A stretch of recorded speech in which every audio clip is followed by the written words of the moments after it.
இருக்கு, பாடல் இருக்கு.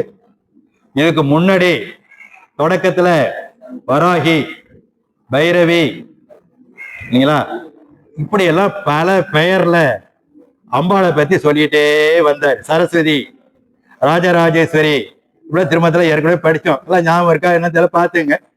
அப்படியே படிச்சுட்டு வந்தோம். இப்படி எல்லாம் பல பெயர்ல சொல்றோமே, பல மாரியம்மா மேரியம்மான்னு பல பேர்ல சொல்றோமே, அவங்க எல்லாம் யாரு அப்படின்னா எல்லாம் ஒண்ணுதான். எல்லாம் எல்லாம் அப்படி எல்லாம் ஒரே சக்தி தான். கவனிங்க, இந்த ஒரே சக்தி தான், ஒரே பராசக்தி தான் பல வடிவங்களாக வந்து அந்தந்த பயனை தருகிறது. மழை வேண்டுமா மாரியம்மா, செல்வம் வேண்டுமா திருமகள், கலைஞானம் வேண்டுமா கலைமகளாக, வீரம் வேண்டுமா இவளாக, அது என்னது துர்க்கையாக, இப்படி பகைவரை அழிக்க வேண்டுமா பிரித்தியங்கரா தேவி, இப்படியாக காளி, இந்த மாதிரி இதெல்லாம் இப்படியாக பல வடிவங்கள். ஆக சக்தி, கவனிங்க இந்த இடத்துல ரொம்ப இது, சக்தி ஒன்றுதான், பராசக்தி தான். அந்தந்த ஆன்மாக்கள் எதை நினைத்து எதை வேண்டி தியானம் அல்லது வழிபாடு செய்கிறதோ அதற்கு ஏற்ற பலரை அந்தந்த வடிவத்தில் வந்து அருள்வாள். அதனால எது வேண்டுமோ அதை பெறுவதற்காக வேண்டி அடையாளமாக நம்முடைய ஞானிகள் இந்த வடிவமுடைய சிலைகளை நமக்கு தந்தார்கள். இது அவங்களுக்கு கிடைச்சது, அவ்வளவுதான். இதுல எந்த வேறுபாடும் பார்க்க வேண்டாம். வேறுபாடு எல்லாம் சக்திங்கிறது பராசக்தி தான், எல்லாம் சிவசக்தி தான், முடிஞ்சு போச்சு. அதான் சொல்ற பைரவி மந்திரம் என்ற செய்தி சொல்றார். இதுல முதல் பாட்டு, நம்ம திருமூலர் திருமந்திரம் எங்கே இருந்து அருள் செய்தார்? எந்த? திருவாவடுதுறை. அதாவது திருவாவடுதுறையில இருந்து அருள் செய்த காரணத்தினால் அங்கே இருக்கக்கூடியவளாகிய தலைவி அந்த சக்தி என்னுடைய வினையை நீக்கினாள். இதான் செய்தி அந்த மந்திரத்துக்கு. என்னுடைய வினையை நீக்கினாள். எந்த வினையை?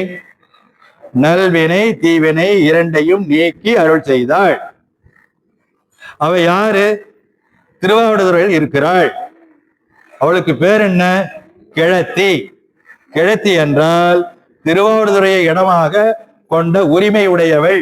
கிழத்தினா உரிமை உடையவள். இன்னைக்கு போய் மனைவியை போய் வாடி கிழத்தின்னு சொன்னா அடிக்க வருவாங்க. ஆமா, இல்லக்கிழத்தின்னு பேரு, ஒரு பேரு, மனைவிக்கு பேர் இல்லக்கிழத்தி. அப்படின்னா என்ன?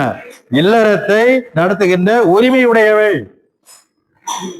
திங்கள் கிழமை, கிழமைனா உரிமை.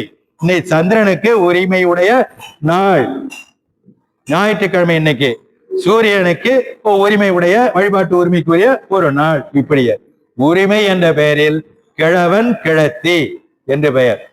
இல்ல கிழவன்னா தலைமகன் அர்த்தம். இன்னைக்கு போய் கிழவன் சொன்னா கிழவனே ஒத்துக்க மாட்டான், சண்டைக்கு வருவான். சரியா? இது பழைய தமிழ் பெயர் வழங்குறது. இல்ல கிழவன்னா தலைவன், இல்ல கிழத்தினா மனைவி, கணவன் மனைவி என்பதை ஞாபகம் வச்சீங்க. இங்க சொல்லப்படும். அது போல எனக்கு அருள் செய்வதற்கு உரிமை உடையவளாக திருவாவடுதுறையில் இருக்கிறாள். திருவாவடுதுறை கிழத்தி. முடிஞ்சு போச்சா? அவ எப்படிப்பட்டவ? ஆவின் கிழத்தி நல் ஆவடுதன்துறை நாவின் கிழத்தி. ஆவடுதன்துறை ரெண்டு இடத்துக்கு வைக்கணும்.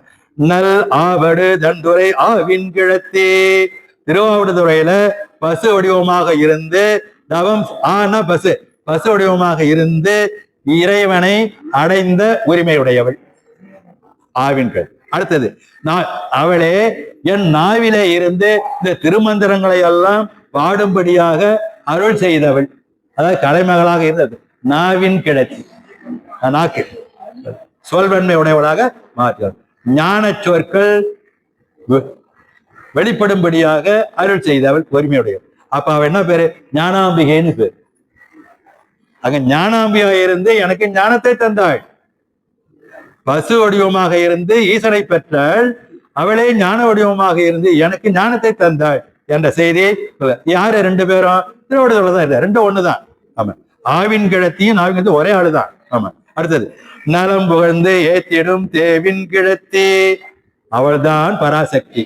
தேவின் கிழத்தின் அர்த்தம் எல்லா தேவிகளுக்கும் உரிமை உடைகளாக தலைவின்னு அர்த்தம். அதான் யாரவ? பராசக்தி, ஞான வடிவம், ஞானாம்பிகை என்ற பெயர். பெரிய நாயகின்னு ஒரு பேர் உண்டு தெரியுங்களா பராசக்திக்கு? எங்க இருக்கு? பண்ருட்டி. அப்படி பண்ருட்டி திருவேதிகை கோயிலுக்கு அம்மாவுக்கு பேர் பெரிய நாயகின்னு.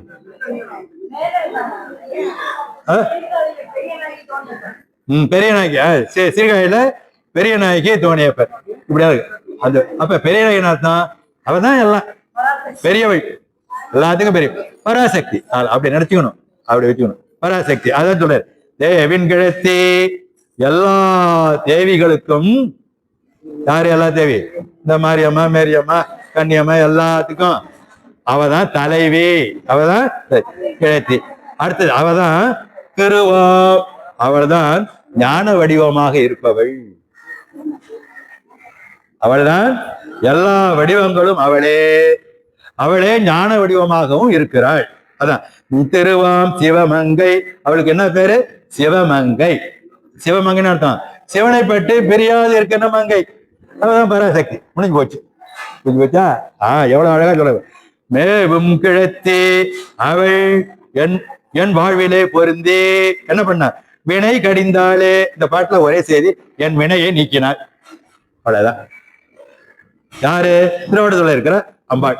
அவ்வளவுதான் இந்த செய்தி சொல்லப்பட்டது. இது எளிமையான பாட்டு. எனவே எல்லா 51 பீடங்களாக சொல்லப்படுகின்ற சக்தியின் வடிவங்களின் மொத்த வடிவம் பராசக்தியே, ஞானமங்கையே, சிவமங்கையே. அவள்தான் எல்லோருக்கும் வேண்டுவன அருள் செய்கிறாள். அப்படிப்பட்ட தேவிதான் என் வாழ்விலே வந்த வினையையும் நீக்கினாள். சரியா? இந்த திருமந்திரம். அதுக்கப்புறம் இது ஒரு பாட்டு. அப்புறம் அடுத்த பாட்டு என்னங்க இருக்கு? சரி சரி. அடுத்தது இது இந்த சக்தி வடிவங்களை பொதுவா சொன்னாங்க. நாம் காணுகின்ற உலக வடிவம் இருக்கு இல்லையா? உலகங்கள், உலகங்கள் யாவும் உன் அரசாங்கமே வருது இல்லையா? ஆமா. அதெல்லாம் யாரு? அது சொல்றாரு பாருங்க. அதுவும் அவளே. அங்க இருக்கிறவதான் கொடையை விரித்தது போல விரிந்து இருக்கிறாள் உலகமாக. ஆன்மாக்களுக்கு ஆன்மாவுடைய வாழ்க்கை நலம் பெறவும், நன்மை அடையவும், முயற்சி செய்து வாழவும், மேன்மை அடையவும் எல்லா வகையிலும் துணையாக உதவியாக இருக்கிறாள். எப்படி? 1 உடலாக, 2 உலகமாக. உடலாக இருப்பதும் பஞ்சபூதம் கலந்திருக்கு. பஞ்சபூதம் விரிஞ்சிருக்கு உலகம். நிலம், நீர், தீ, காற்று, ஆகாயமாக. இதெல்லாம் உயிர்கள் வாழ்வதற்கு தேவையான பகுதிகள் தானே, அவைதான செல்வங்கள் தானே. இவற்றையெல்லாம் நமக்கு அளித்தவளும் அவளே. இப்படி எல்லாமாய் விளங்குபவள் அவள்தான் என்ற செய்தியை இந்த அடுத்த திருமந்திர பாட்டு சொல்லு. பாருங்களேன், நான் மெதுவா படிக்கிறேன் பாருங்க. தானே இரு நிலம் தாங்கி விண்ணாய் நிற்கும், தானே இரு நிலம் தாங்கி விண்ணாய் நிற்கும். இரு நிலம் தாங்கின அர்த்தம் மண்ணுலகம் முதல் விண்ணுலகம் வரை விரிந்திருக்கிறாள் அர்த்தம். எல்லாத்தையும் தாங்கி நிற்கிறவ அவதான். புரியுதுங்களா? இரு நிலம் என்றால் விரிந்த நிலம், பெரிய நிலம், அல்லது வலிமை வாய்ந்த நிலம். அடுத்தது இன்னொரு பொருள் அகன்ற நிலம்னு ஒண்ணு இருக்கு. அகன்ற விரிந்த நிலம். சரி. அடுத்தது தானே சுடும் அங்கே ஞாயிறும் திங்களும், மண் முதல் விண் வரை பறந்து இருப்பவளும் அவளே. அடுத்தது இந்த உயிர்கள் நன்றாக வாழ வேண்டும் என்பதற்காக வெப்பத்தை தரக்கூடிய, குளிர்ச்சியை தரக்கூடிய, நெருப்பை தரக்கூடியவளாக இருப்பவளும் அவளே. அது என்னது? அக்கினியாக, ஞாயிறாக, நிலவாக. அதான் சொல்ல. தானே சுடும் அங்கே. அங்கேனா நெருப்பு. இந்த நெருப்பு வெளியிலயும் இருக்குது, நம்ம வயிற்றுலயும் இருக்குது. சொல்லியிருக்கேன், அடி வயிற்றுல இருக்குது. அது இருக்கிறதுனாலதான் நம்ம உண்ணுகின்ற உணவெல்லாம் ஜீரணமாகி உடலுக்கு போய் சேர்கிறது.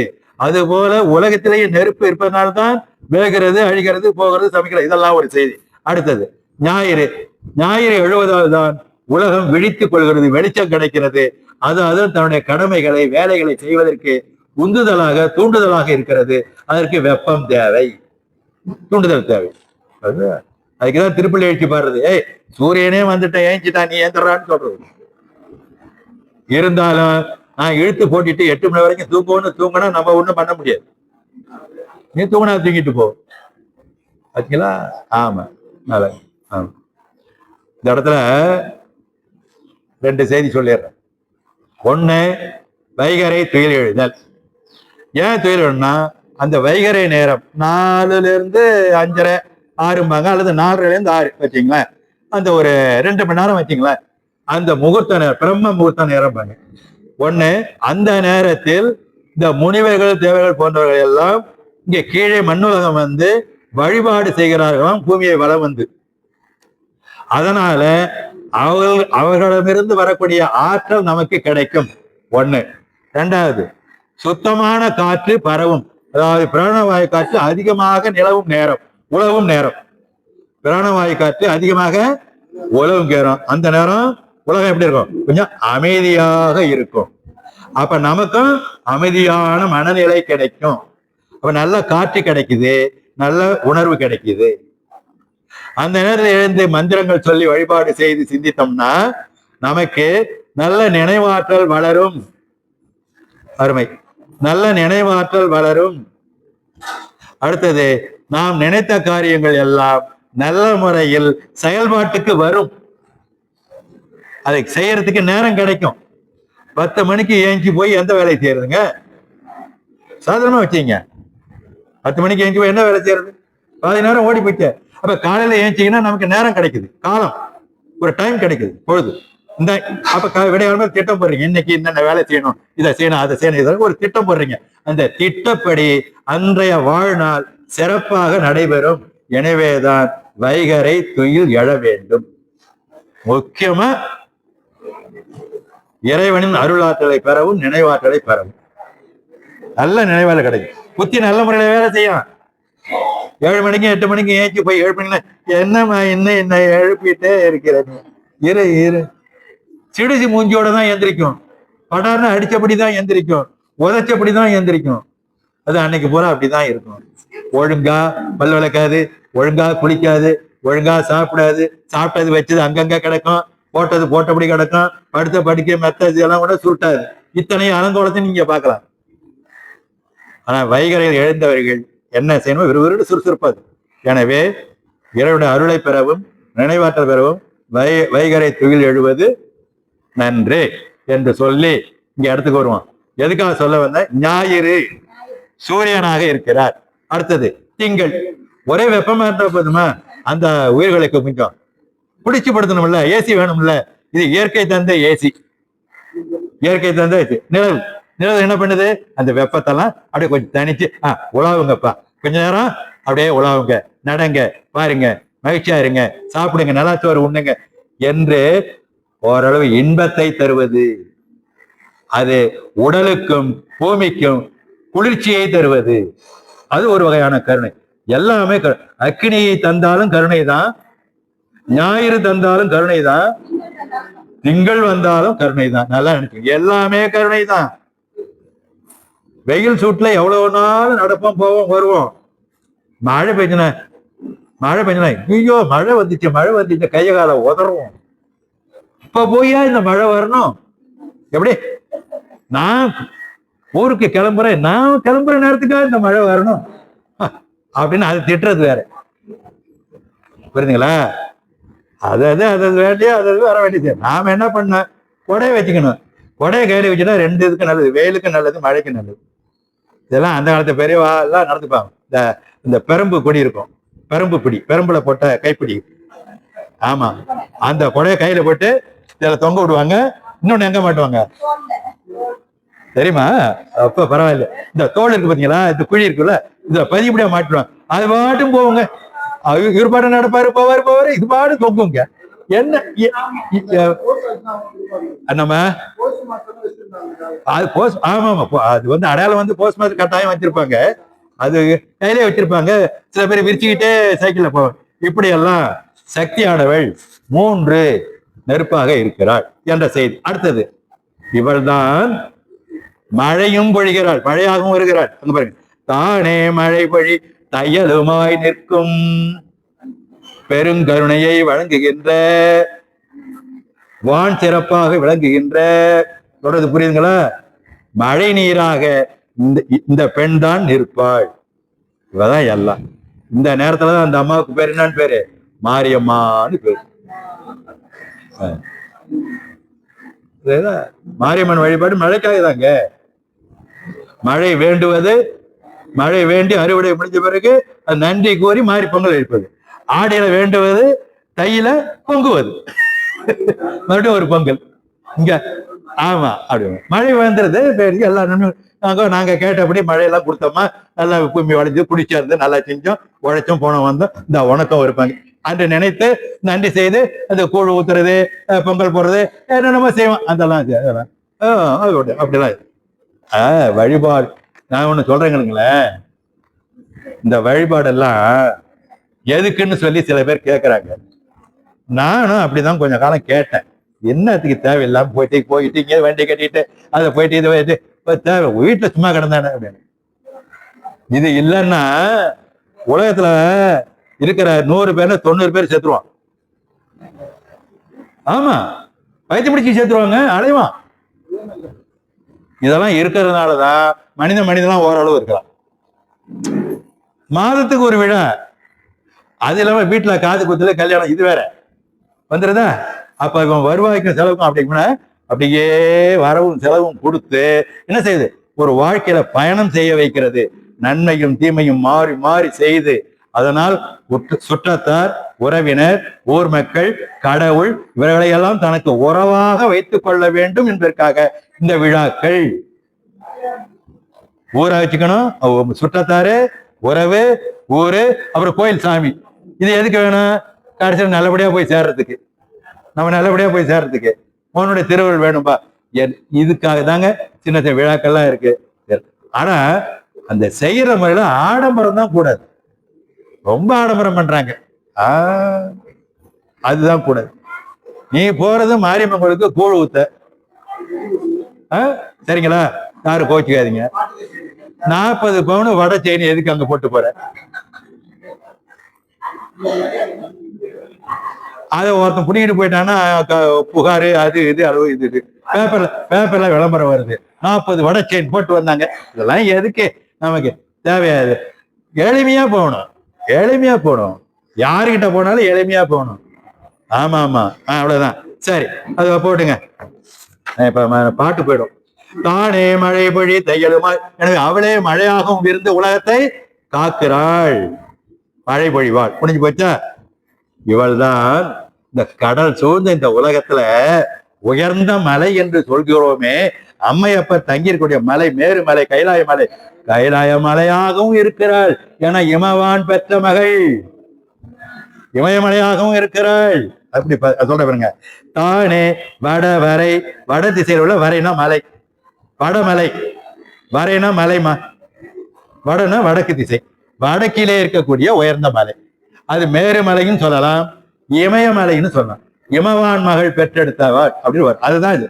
அப்ப இமயமலையினுடைய அவள் தலைவி. அத தன் கடல் கண்ணே, இந்த கடல் சூழ்ந்த இந்த உலகத்துல இவ்வாறு இவள் இருந்து அருளாட்சி செய்கிறாள்.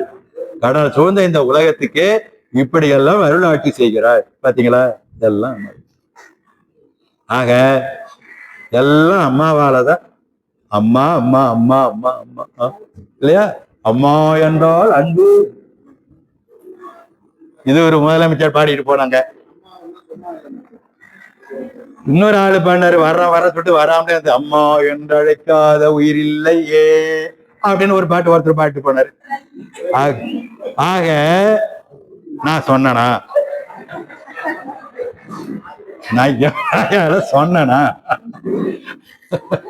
ஆக அம்மாதான் எல்லாம், அம்மாதான் எல்லாம். ஆகவே பாத்துங்க. அடுத்தது, ஆகவே இப்ப என்ன பண்ண? இப்ப பாருங்க, வேடிக்கையா பேசிட்டோம், எளிமையா பேசிட்டோம் கொஞ்சம்.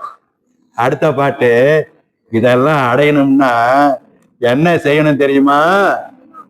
அப்படின்னு ஒரு பாட்டு பாருங்களேன்.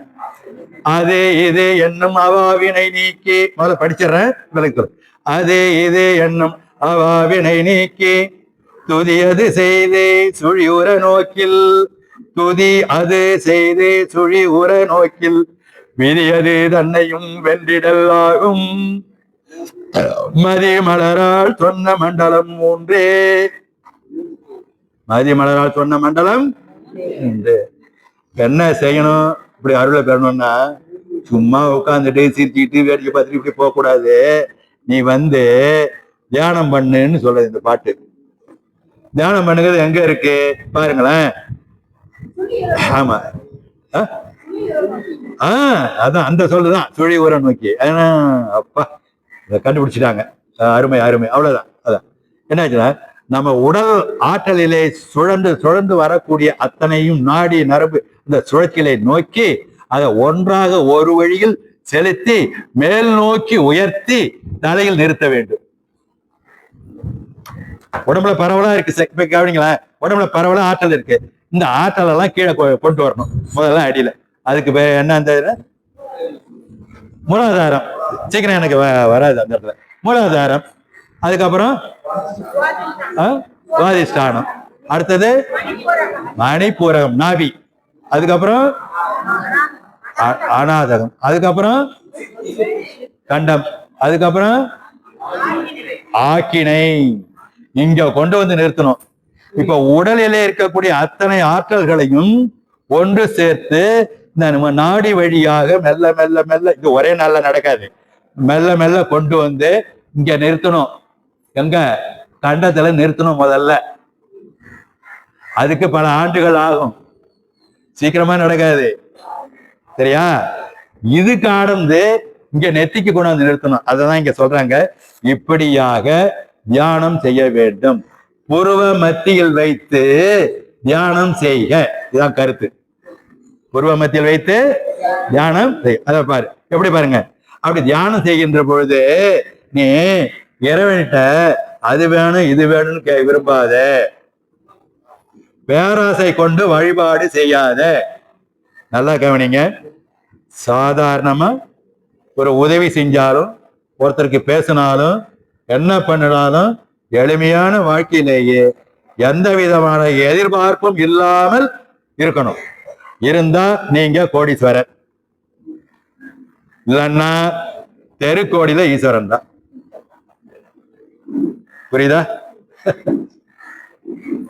இப்ப இந்த அம்மாவுக்கு நான் ஒரு உதவி செய்யறேன், செஞ்சுட்டு நாளைக்கு நம்ம வீட்டுல ஒரு நிகழ்ச்சி, கல்யாணம் வருது, வீடு வருது, இந்த அம்மா நிறைய செய்யும் அப்படின்னு எதிர்பார்த்துக்கிட்டு ஒண்ணு செய்தோன்னா முடிஞ்சது கதை.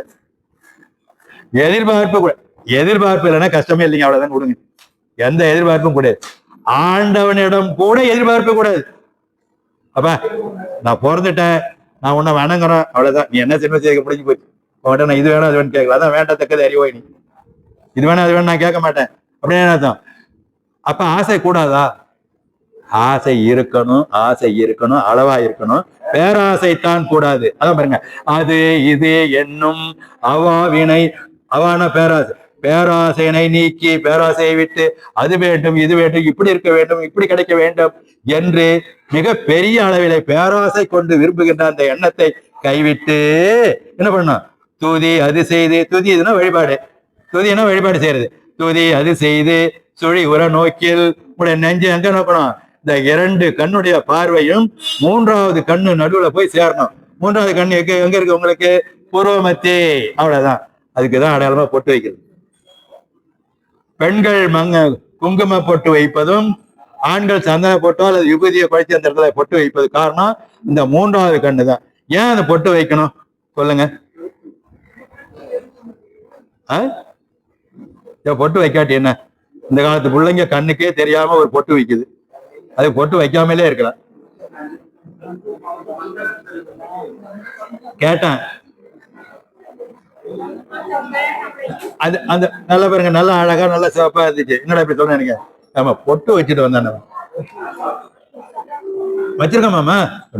எங்கம்மா வச்சிருக்க அப்படின்னா, கண்ணுக்கே தெரியாத இந்த உடம்புல ஒரு மச்சம், அந்த மறு மாதிரி இருக்கும், அந்த மாதிரி ஒரு புள்ளி எங்க இருந்து தயார் பண்றானோ, எப்படி கிள்ளி அதை வைக்குதுன்னே தெரியல. அப்படி ஒரு பொட்டை வச்சுக்கிட்டு வச்சிருக்க மாமா அப்படிங்க. அதெல்லாம் பொருந்தாது, அழகில்லை. சரி, அது போட்டா பொட்டு வைப்பது எதுக்கு? உங்களுடைய மண்டை சூட்டை குறைக்க. உங்களுடைய மண்டை சூடு, மூளை சூடுன்னு சொல்லுவாங்க.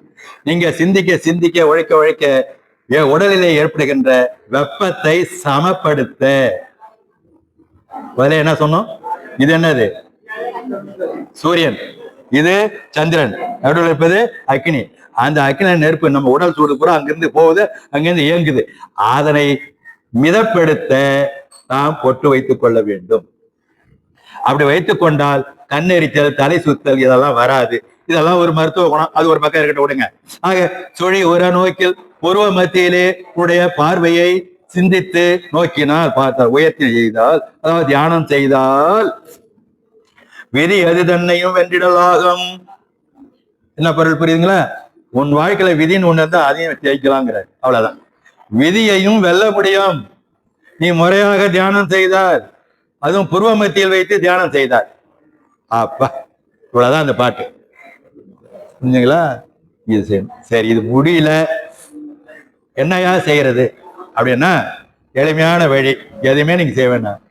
நீங்க உட்கார்ந்து வழிபாடு செய்றீங்க, சமணம் போட்டு உட்காந்து, உங்க நெற்றிக்கு நேரா விளக்கினுடைய ஒளி தெரியற மாதிரி ஒரு மேடை, அதாவது அது அது என்னது, குத்து விளக்கோ, அதுக்கு தகுந்த குத்து விளக்கோ அல்லது மேடை அமைச்சு ஒரு விளக்கோ நீங்க உட்கார்ந்தீங்கன்னா இந்த கண் பார்வை அந்த இந்த நெத்திக்கு நேரம் அந்த ஒளி இருக்கணும்.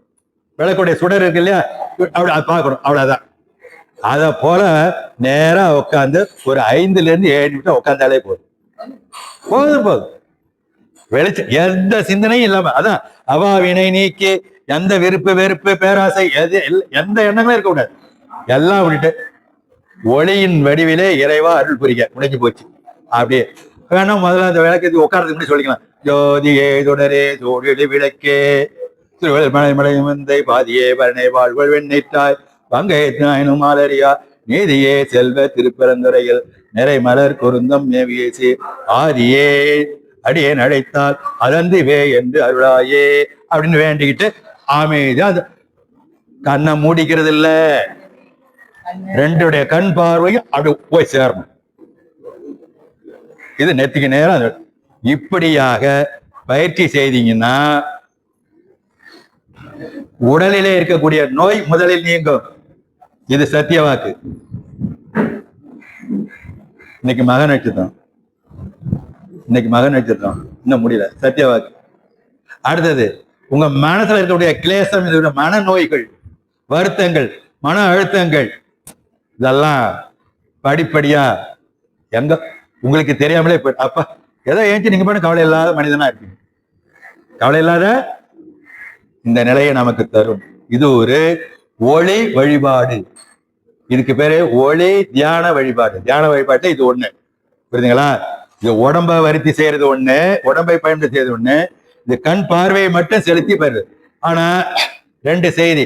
பார்வை நேரா இருக்கணும், உங்களுடைய முதுகு நிமிர்ந்து இருக்கணும் முக்கியமா. ஆமா, நீங்க சமணம் போட்டு உட்காந்துக்கலாம், இந்த மண்டி போட்டு எப்படி வேணாலும் உட்காந்தீங்க, ஆனா முதுகு நேரா இருக்கணும். அடுத்த பார்வை நேரா அந்த ஓடிடும். இப்படியாக வழிபாடு செய்தால் உங்களுக்கு அதான் விதி எது தன்னையும் வென்றிடலாகும், விதியையும் வெல்லலாம் என்ற செய்தியை இங்கே அழகாக சொல்கிறார். சொல்லிட்டு அதுக்கப்புறம் அவ்வாறு வெல்லக்கூடிய ஆற்றலை தருகின்ற அந்த சக்தி தான் என்கிட்ட ஒரு செய்தி சொன்னான். என்ன சொன்னான்? மதி மலரால் சந்திர மண்டலத்துக்கு தலைவியாக இருக்கக்கூடிய அவள் சொன்ன மண்டலம் 3. என்ன 3 அப்படின்னு கேட்டீங்கன்னா, அக்னி மண்டலம், சூரிய மண்டலம், சந்திர மண்டலம் என்ற 3 மண்டலங்களாக இருக்கிறது. இந்த 3 மண்டலங்களிலும் நான் 3 உலகமாக இருந்து அருள் செய்கிறேன் என்று சொல்கிறார். இந்த ஒவ்வொரு மண்டலமும் 3 பிரிவு, 3 3 9. எனவேதான் அபிராமி அந்தாதியில அவரை விட 9 அண்டங்களும் மேவி உரைபவளே என்று சொன்னார். நவநாயகி, நவராத்திரி வழிபாடு செய்யறோம் இல்லையா, அதேதான். ஒரு சக்தியும் 3 3 பிரியும். செயல்பாடு அவ்வளவுதான், வெளிப்பாடுதான், எல்லாம் ஒண்ணுதான். இவ்வாறாக இருக்கும் என்ற செய்தியை இங்கே சொல்கிறார். இப்ப அடுத்த திருமந்திர பாடலுக்கு சொல்வோம். ஆமா, பாருங்களேன். எய்திடல்லாகும் இருவினையின் பயன் கொய்தளிர் மேனி குமரி குலாம் கண்ணி மைதவள் கண்ணி நன்மாரி துர்க்கையொடு கைதவம் இன்றி கருத்துருமாறே. நீங்கள் தியானிக்கின்ற பொழுது எந்த வேறுபாடும் கருதாமல் தியானம் செய்யுங்கள் என்று சொல்கிறார். முதலே சொன்னேன், எல்லா வடிவங்களும் பராசக்தின்னு சொன்னோம் இல்லையா, அதை தான் இங்க சொல்றாரு. எய்திடல் ஆகும் இரு வினையின் பயன். இருவினை என்னங்கம்மா? நல்வினை தீவினை என்று சொல்லக்கூடிய 2 வினைகளால் வரக்கூடிய பயன்களை நீங்கள் அடையலாம். யாரால் அடையலாம்? எய்திடல் ஆகும், அம்மையின் அருளால் அடையலாம். அம்மையின் அருளால் அடையலாம். குழந்தைக்கு பால் ஊட்டுறது யாருங்க? அம்மா தானே. அதுபோல இந்த உலகத்துக்கு வினையை ஊட்டுவது, அத இன்பம் துன்பத்தை அழித்து விளையாட்டு காட்டுவது அம்மா தான். புரியுதுங்களா? அதான் சொல்ற. அடுத்து கொய்தளர் மேனி. அப்படி வழிபாடு செய்கின்ற பொழுது நீங்க அவள் இவள் குமரியாக இருக்கிறாள். கொய்தளர் மேனி, தளிர் மேனி, இளம் குமரியாக இருக்கிறாள் என்று. குளம் கன்னி, விளங்குகின்ற கன்னி பருவத்தினை உடையவளாக இருக்கிறாள். இந்த பேரெல்லாம் உண்டு. கன்னியாகுமரி தெய்வத்துக்கு பேரு ஆச்சுங்களா. குளம் கன்னி, கன்னி வேளாம் கன்னி, அங்கையல் கன்னி, இப்படிலாம் பல பெயர்கள்லாம் இருக்கு இல்லையா? அது மாதிரி மைதவள் கன்னி, இதுக்குதான் அது மைதவள் கன்னி. மை பூசிய தன்மை உடைய அழகிய கண்களை உடையவள். இப்ப அன்னை வேளாங்கண்ணின்னு சொல்றாங்க இல்லையா, அந்த இடத்துல இருக்கக்கூடிய அம்மா நம்ம அம்மாவா அவங்க அம்மாவா? போதும், ரொம்ப அடிச்சுக்க. நம்ம அம்மா. ஏனென்றால் திருமுறை சான்று உங்களுக்கு சொல்றேன். அம்மாவுக்கு பேரு அங்கையல் கண்ணின்னு வருதா? நெடுங்கையல் கண்ணின்னு வருதா? நெடுங்கண்ணின்னு வருதா? கருநெடுங்கண்ணின்னு வருதா? வேளாங்கண்ணின்னு வருது. மேல்தடங்கண்ணின்னு வருது. யாருக்கு? பராசக்திக்கு இந்த பேரு திருமுறையில இப்படி வருது. இப்படிப்பட்ட கண்களை உடையவள். எனவே அங்கே வேளாங்கண்ணி என்பதும் நம்ம திருமுறையை சார்ந்த அம்மையை சார்ந்த தெய்வம் தான் என்பதை மனதிலே வைத்துக் கொள்ளுங்கள். நம்ம போய் அவங்ககிட்ட போட்டியெல்லாம் இனிமே போட முடியாது. அது வளர்ந்து போய் வேறு ஊடி போச்சு. என்ன ஒன்னும் அதை பண்ண முடியாது. அதுக்காக நம்ம வருத்தப்பட வேண்டாம். எல்லாம் மேல இருக்கிறவங்க பார்த்துக்கோ. இப்படி சொல்லிட்டு கம்முன்னு இருந்தா அடுத்தவன் கொள்ளையடிச்சிட்டு தான் போவான். சரி, அது கொய்தளர் மேனி குமரி, கன்னியாகுமரி போன்ற இளம்பெண்ணாகவும், குலாம் கண்ணி, மைதவள் கண்ணி, நன்மாரி, இதெல்லாம் அந்த பெண் தெய்வத்துக்கு பெயர். இதெல்லாம் நன்மாரி. அப்புறம் துர்க்கையோடு கைதவமின்றி கருத்துருமாறி, வஞ்சனை இல்லாமல் தியானிக்கும் முறையாகும். அவை எந்த வடிவத்துல இருந்தாலும் அந்த அம்மா வஞ்சனை இல்லாமல் அருள் செய்வாள். இது தியானிக்கின்ற முறை. யார வேணாலும் வணங்கு. அதான் சொல்ற, வஞ்சனையின்றி தியானிக்கும் முறையாகும். இப்படி பல வடிவங்கள் இருக்கிறதே. இதுல எந்த வடிவத்தை நாம் வணங்குவது? இந்த வடிவத்தை வணங்கினால் செல்வம் கிடைக்குமா, வீரம் கிடைக்குமா, அது கிடைக்குமா, இப்படி எல்லாம் நினைச்சு வணங்காதே. எந்த தெய்வனாலும் நீ வணங்கு. ஆனால் தியானம் செய், தியானம் செய். அப்படி செய்தால் அம்மையின் அருளால் உனக்கு வேண்டிய பயன்கள் கிடைக்கும். அதான் முதல் வரி. ஏதிடல் ஆகும் இருவினையின் பயன், இருவினையின் பயன் ஏதிடல் ஆகும். வினையுடைய பயன்களால் உனக்கு என்ன கிடைக்குமோ அத்தனையும் அம்மையின் அருளால் கிடைக்கும் என்ற செய்தியை இங்கே சொல்கிறார். எனவே இந்த மாரி மேரி இப்படி பல பெயர்கள் இருந்தாலும் கூட எல்லாம் ஒரே வடிவம்தான். அந்த அம்மையை வழிபாடு செய்யலாம். அப்பாடி தியானிக்கணும். அப்படி தொடர்ந்து தியானம் செய்தால் உங்களுக்கு வேண்டிய நல்வினை தீவினை பயன்களை எல்லாம் நமக்கு தருவாள் தருவாள். இது வஞ்சனையின்றி தருவாள், வஞ்சனையின்றி தருவாள் என்பதா செய்தியாக சொல்கிறது. கருத்து வரும் வாரேன்னா தியானிக்கும் முறையாகும் அர்த்தம். அவளை ஆமா ஆமா இவ்வாறு சொல்றது. சூரிய மண்டலம், சந்திர மண்டலம், அக்கினி மண்டலம். நம்ம நெத்தியில பொட்டு வைக்கிறோம்லாமா, இங்க கவனிங்க, நெத்தியில பொட்டு வைக்கலாம்.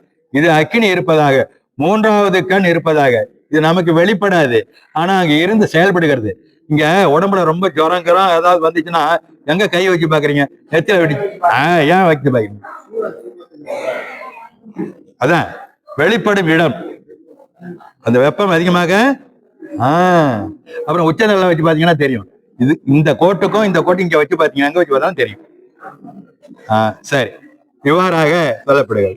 சரி, அதுக்கப்புறம் உங்க வாழ்க்கையில சுக்கிர திசை வரப்போகுது அப்படின்னு ஜாதகாரு சொல்லுவாரு. அவ சுக்கிர திசை வருதுன்னா என்னெல்லாம் வருது, என்னெல்லாம் வரும்?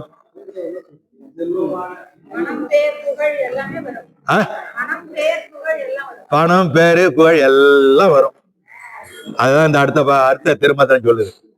அடுத்த திருமந்திரம் சொல்லுது, நீங்க ஜோசியக்காரன் போவேனா,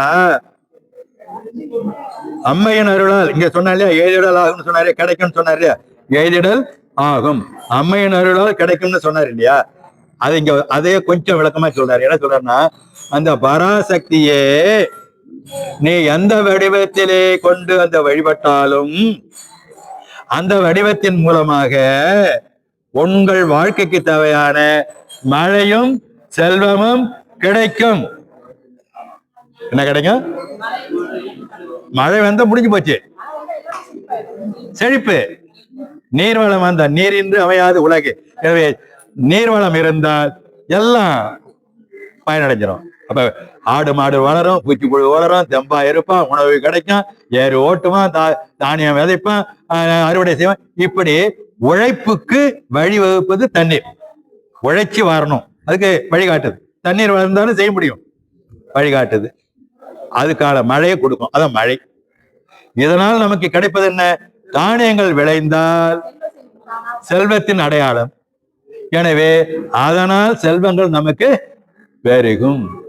இதெல்லாம் யாரால கிடைக்கும்? எல்லாம் பராசக்தி. நீ யாரை வேணாலும் வணங்கு, நீ மாரி அம்மாவையும் வணங்கு, மேரி அம்மாவையும் வணங்கு, யார வேணாலும் இருக்கு. அம்மானு யார வணங்கினாலும் பராசக்தி தான் உனக்கு இவனுக்கு கொடுக்கலாம், குடே குடே, இங்க அனுப்பு, இங்க அனுப்பு, அனுப்புன்னு. இதுக்கு இப்ப இதுதான். இததான் என்ன செய்வாங்கன்னா, சுக்கிர திசையில வரும்னு ஜாதகத்தை சொல்லுவாங்க. அது வந்தா நீ உன்னுடைய நிலைமையே மாறும். சுக்கிர பார்வை வந்தால் பேரும் புகழோடும் பெரிய அரசாட்சிக்கு உரியவனாக பல பேருக்கு வழங்குகின்ற வள்ளல் குணமுடையவனாக இருப்பான். இப்ப வாமன அவதாரத்துல வரக்கூடிய அரசன் ஒருத்தன், தெரிஞ்ச அரசன். அவன் பேர் என்ன? மாபலி சக்கரவர்த்தி தான். அப்ப வாயில வந்தது அது வெளில வரும், அந்த சக்கரவர்த்தி தான். அவனுக்கு குரு யாரு? அரச குருன்னு உண்டு, சுக்கிரன். சுக்கராஜ். அப்பா அருமை. அதான், அவ்வளவுதான். இப்படி இருப்பாங்க. அந்த சுக்கராஜா இருந்ததுனால அவர் வழி கேட்டு நடந்ததால ஞானம் தவம் இதெல்லாம் செஞ்சு அவன் இந்த நாட்டை நல்ல முறையில அற வழியில நேர்மையான வழியில மக்களை பாதுகாத்தான், கொண்டான். சிறந்த அரசனாலதான் உலகத்துக்கே தேவலோகத்துக்கெல்லாம் போயிட்டு வர்ற அளவுக்கு பெரிய ஆள் ஆயிட்டான், அவன் பெரிய வள்ளல் ஆயிட்டான். அப்ப அவன் நினைச்சான், நம்மள மாதிரி யாரும் வழங்குவதற்கு அரசாட்சி இதற்கு ஆள் இல்லைன்னு நினைச்சான். இத நினைச்சான். நினைச்சதோட இல்லாம நாம இந்திர லோகத்துக்கு தலைவன் ஆகணும்னு நினைச்சுட்டான். எல்லாத்தையும் அடைக்கிட்டான், இந்திர லோகத்துக்கு தலைவன் போடணும். இப்ப இந்திரன் சும்மா இருப்பானா? வந்துடுறா நமக்கு ஆபத்து அப்படின்னு சொல்லிட்டு அவன் ஓடி ஓடி ஓடி போய் திருமால் காலில் விழுந்தான். சரி நான் பாத்துக்கிறேன் போ அப்படின்னா. அதுதான் வாமன அவதாரமா வந்து 3 அடி மண் கேட்டான் வாமனன் உலகிலே. பாட்டு வருது, அருமையான 3 அடி மண், 1 அடி கொடுத்த.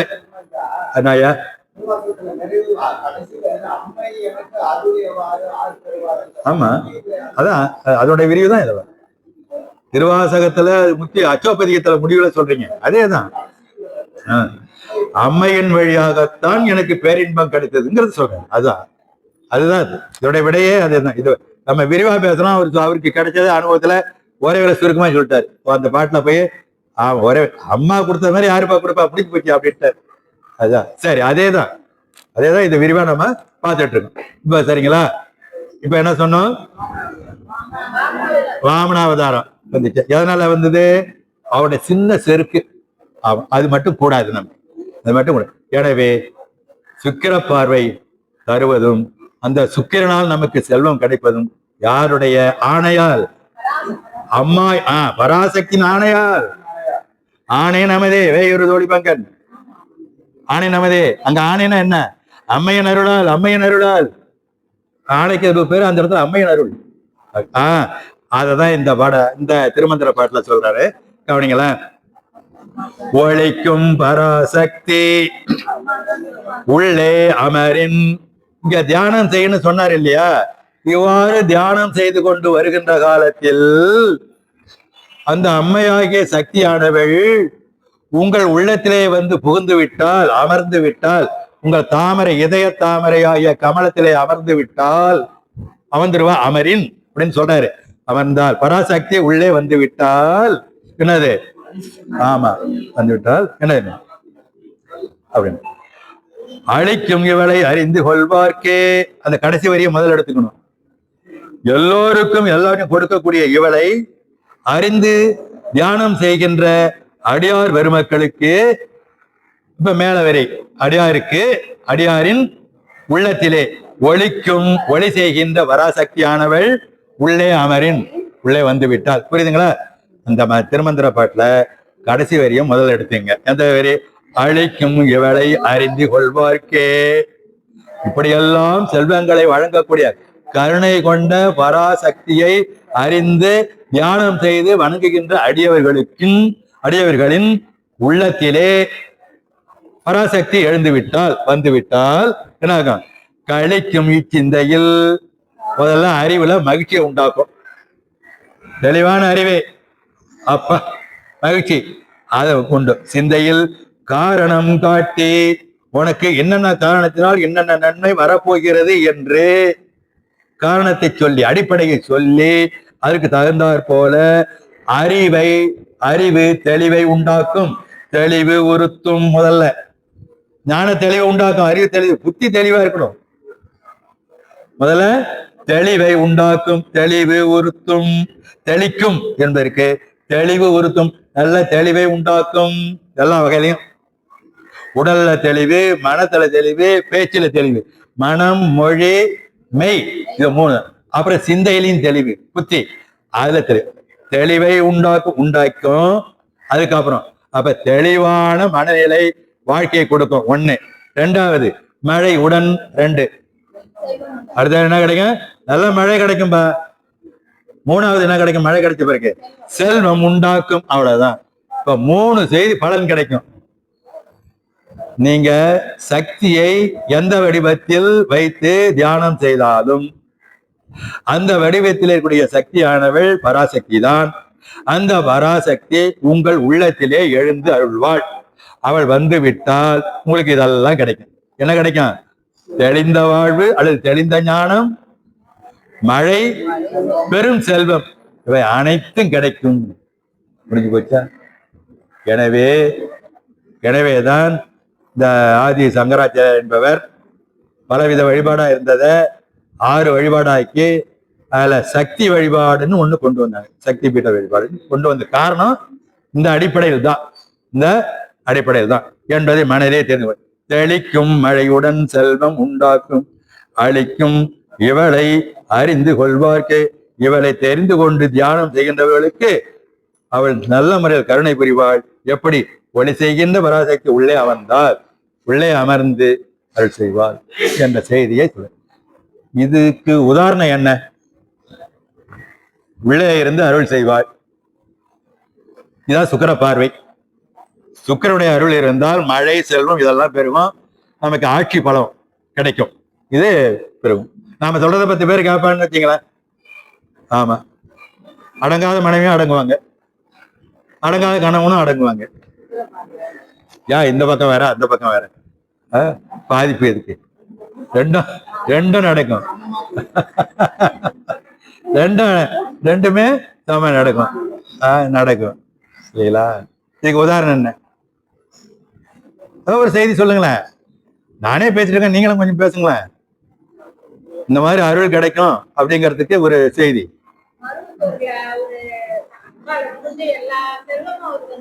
யாருக்குமா? இல்ல, ஒருத்தர் சொல்லுங்க. மருவத்தூர்ல நடந்தது. சரி, அருமை. அப்புறம் சொல்லுங்க. ஆமாங்க, அது உண்மைதானுங்க. இவருங்க அவர் மூலம் எப்படி இருந்துன்னு நீங்க நுணக்காதீங்க. அவரு தியானம் செய்தாரு, வழிபாடு செஞ்சாரு, என்னவோ பண்ணாரு, அதெல்லாம் விட்டுருங்க. ஆனா மேலும் மேலும் வளர்ச்சி கடைசியில கொண்டாந்து ஆதிசக்தி மேல்மருவ சக்தி கொண்டாந்து உட்கார வச்சு அவ்வளவுதான் இருந்தது. அதனால நூற்றுக்கணக்கான ஆயிரக்கணக்கான மக்கள்லாம் வழிபாடு செய்யறாங்க, பலன் அடைகிறாங்க. ஒரு முன்னேற்றம் இருக்கத்தான் செய்யுது. சக்தியினால் முன்னேற்றம் இருக்கத்தான் செய்கிறது. அது இல்லை என்று மறுக்க முடியாது. இது ஒரு வளர்ச்சி. அப்புறம் அப்பா இதான் சொல்லிங்க எதிர்பார்த்தேன். ஏன்னு கேட்டா இவங்கெல்லாம் தவம் இருந்து தியானம் பத்தி இப்படி வந்தாங்க. இந்த பெரிய அடிகள் இவங்கெல்லாம் சொல்லலாம். இவரு சாமி கும்புறதோட சரி, அம்மா அம்மாங்கிறதோட சரி. ஆனா இவருக்கு ஒரு கணக்க தப்பா பண்றாரு. ஒரு கணக்க பஞ்சாங்கத்தை கணக்க என்ன பண்றாரு இவரு? அந்த ராஜா யாரோ கேட்கிற போது இன்னைக்கு வந்து அமாவாசை, ஆனா அவர் என்ன இன்னைக்கு பௌர்ணமின்னு சொல்லிடுறாரு. காரணம் என்னன்னா அவர் மனசு வந்து அந்த அம்மாவோட இணைஞ்சு இருந்தது, தியானத்துல இருந்தது. அந்த அப்படி இணைஞ்சிருக்கின்ற பொழுது காதிலே அணிந்திருக்கக்கூடிய அந்த குழைய பார்த்து அப்படியே இருக்கிறார், ஒளி வீசுது. இன்னைக்கு பௌர்ணமின்ட்டார். அது பௌர்ணமி ஒளி வீசுவது போல இருந்ததுனால என்ன பண்ணிட்டாரு, இன்னைக்கு பௌர்ணமின்னு சொல்லிட்டாரு. இது எப்படி பஞ்சாயத்துல இப்படி போட்டிருக்கு, எப்படி போட்டு நீ தப்பா சொல்லிட்டார் அப்படி சொல்லிட்டு இன்னைக்கு பௌர்ணமி இல்லைன்னா என்னன்னா அந்த அந்த கதையை தான் தெரியும். உரியல கீழே நெருப்பு வச்சு ஒரு அடி வச்சு எல்லாம் செய்யறாங்க. ஒரு பாட்டு பாடி அப்படியே வராரு. 70வது பாட்டா 72வது பாட்டா வந்த உடனே அந்த 89வது பாடல் வந்த உடனே அங்கேருந்து ஒரு ஒளி பறந்து போகுது. எந்த ஒளி போகுது? இந்த அபிராமப்பட்டர் எதை கண்டு மனம் உருகி மயங்கி ஈடுபட்டு தியானத்தில் அந்த நேரத்தில் இருந்தாரோ, எதை பார்த்து தியானத்தில் இருந்தாரோ அதையே அனுப்பினாள் பாருங்க. அப்ப அந்த தோடானது, அந்த குழையானது பறந்து சென்று என்னவாயிற்று, ஒளி வீசிய நிலவாக ஒளி. அப்ப ராஜா கண்டு பாராட்டி மகிழ்ச்சி அடைந்தார், வருத்தம் தெரிவித்தாங்க செய்தி. இப்படியாக நமக்கு கிடைச்ச பயன் என்ன? 100 பாட்டு அபிராமி அந்தாதி. நமக்கு ஒரு புத்தகம் கிடைச்சது, ஒரு சிறு இலக்கியம் கிடைச்சது. அதுல 100 பாட்டு இருக்கு. அந்தாதிங்கிற ஒரு வகை நூல். இது சக்தி வழிபாட்டுக்குரிய நூல். இது வெள்ளிக்கிழமை, ஆடி வெள்ளி, தை வெள்ளியில அழகா படிக்கலாம். கிட்டத்தட்ட நல்லா படிக்க தெரிஞ்சவங்க ஒரு 1 மணி நேரம் ஆகும். 1 மணி நேரம், ஒரு 1.25 மணி நேரம் ஆகும். சரி, பரவாயில்ல. சரி, நீங்க இவ்வளவு இதுல இருந்து எவ்வளவு சுறுசுறுப்பா இருக்கீங்கன்னு தெரியுது. ஆச்சுங்களா?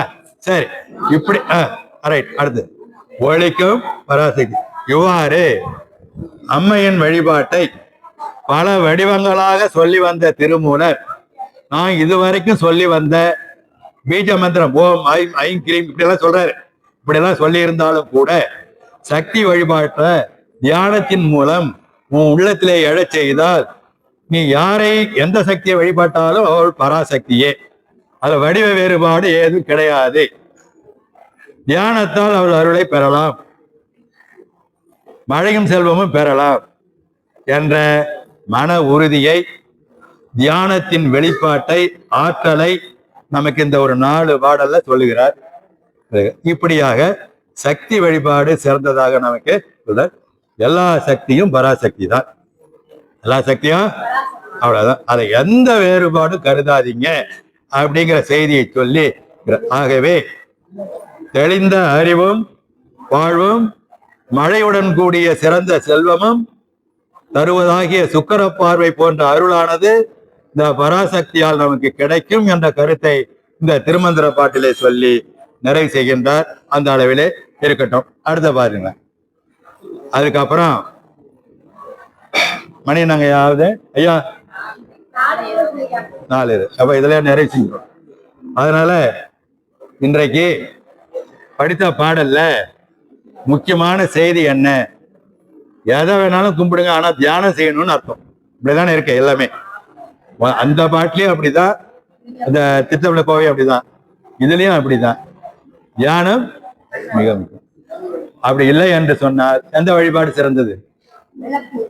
ஆறுமையும் வாழ்த்துக்கள். ஒளி வழிபாடு சிறந்தது. எதுவுமே வேணாம், எனக்கு அதெல்லாம் முடியாது. நேரா உட்காந்துக்குங்க, ஒரு விளக்கு ஏத்துங்க, அந்த விளக்கினுடைய ஒளியை நீங்க பாருங்க. இருந்தால் நம்முடைய வாழ்வுக்கு தேவையான அத்தனை சிறப்புகளையும் அம்மையார் தருவார், அம்மையார் தருவார். எனவே ஐயா திருவாசகத்துல கடைசியில சொன்னது மாதிரி அது முத்தி அடைஞ்ச நிலையில இவ்வளவும் தந்தது எனக்கு அம்மைதான் என்று சொல்லி முடிக்கிறார். எனவே நாம் இப்பொழுது பிறந்தும் நமக்கு கிடைச்ச தந்தை, தாய், ஒற்றார், உறவினர், மாமன், மைத்தனப்பன், இந்த உறவினர் சுற்றத்தார்கள், இன்று கிடைத்த அடியார்கள், இந்த வாய்ப்பு, இந்த உலகம் அத்தனையும் யார் தந்தது? அம்மை தந்தது. எல்லாம் அவள் தான். நாம் எப்பொழுதுமே தெரிந்தும் தெரியாமலும் அறிந்தும் அறியாமலும் திருவருள் உலகத்துலதான் இருக்கிறோம். ஐயா கவனிங்க, திருவருள் ஆகிய பராசக்தி உலகத்துலதான் அவ கருணையில தான் இருந்துட்டு இருக்கோம், பயன் அடைஞ்சிட்டு இருக்கோம். இந்த பயனை கொண்டு நாம் எங்கே செல்ல வேண்டும்? பேரின்பமாகிய சிவலோகத்துக்கு செல்ல வேண்டும், முத்தி நிலை அடைய வேண்டும். அதுக்குதான் இந்த வாழ்க்கை நமக்கு கிடைத்திருக்கிறது.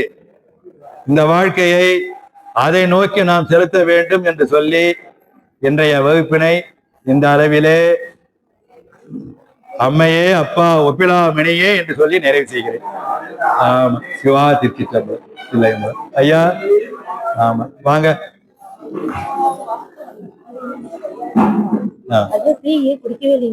அது ரொம்ப தெரியல, அது குடிக்கல, பரவாயில்ல, தண்ணி இருக்காது.